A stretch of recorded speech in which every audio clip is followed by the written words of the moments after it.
ஊறுகாய் ஸ்டோர் பண்ணி வைக்கிற பாட்டிலோ கண்டெய்னர்லேயோ எண்ணெயை வெதுன்னு ஆக்கிட்டு சுற்றிலும் பாட்டிலை சுற்றி ஸ்ப்ரெட் பண்ணி விட்டு அப்புறம் ஊறுகாய் ஸ்டோர் பண்ணுங்க. 1 வருஷம்னாலும் கெட்டு போகாது.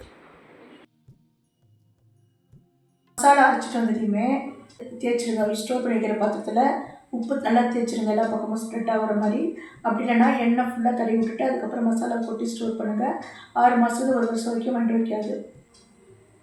பொரியலில் தேங்காய் இல்லாத சமயத்தில் சோயா சங்க்ஸ் மிக்ஸியில் ஓட்டி போடலாம். அப்படி இல்லைன்னா பன்னீர் துருவி போடலாம். அப்படி இல்லைன்னா லாஸ்ட்டாக ஆம்ச்சூர் பவுடர் போட்டு நீங்கள் இறக்குனீங்கனாக்கா பொரியல் ரொம்ப வித்தியாசமான சுவையோடு இருக்கும். வாழைப்பழம் குளிர்காலத்தில் பழுக்கிறது ரொம்ப கஷ்டமாக இருக்கும். அந்த மாதிரி டைமில் மைக்ரோவேவ் இருக்கிறவங்க 300 டிகிரி ஃபாரன்ஹீட்டில் 15 to 20 மினிட்ஸ் வச்சு நீங்கள் எடுத்திங்கன்னா குயிக்காக பழுத்துரும். மைக்ரோவேவ் அவன் இல்லாதவங்க வாழைப்பழம் பழுக்க வைக்கிறதுக்கு வாழைப்பழத்தோட காம்பில் சுண்ணாம்பு தடவி வச்சுட்டு ஒரு நாள் கழிச்சு பார்த்தீங்கன்னா அடுத்த நாள் நல்லா பழுத்துரும். அவகாடோ கட் பண்ணி வச்சோமாக்கா ஒரு மாதிரி ப்ரௌனிஷ் கலரில் வந்துடும்.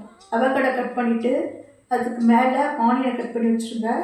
ஆனியனோட சல்ஃபர் ப்ரௌனிஷாக ஆகாமல் நல்லா அப்படியே ஃப்ரெஷ்ஷாக இருக்கிற மாதிரி பண்ணணும். இருக்கிற சல்ஃபர் அந்த ப்ரௌனிஷை நல்லா உறிஞ்சிக்கிட்டு அவகாடோ நல்லா ஃப்ரெஷ்ஷாக இருக்கும்.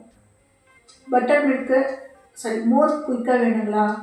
பால் காய வச்சுட்டு 1 teaspoon vinegar plus lemon juice போட்டுட்டு நல்லா கலந்துட்டு ஒரு 10 நிமிஷம் கழித்து அதை வடிகட்டி குடிங்க. இன்ஸ்டன்ட் மோர் உங்களுக்கு தயார். நன்றி, வணக்கம்.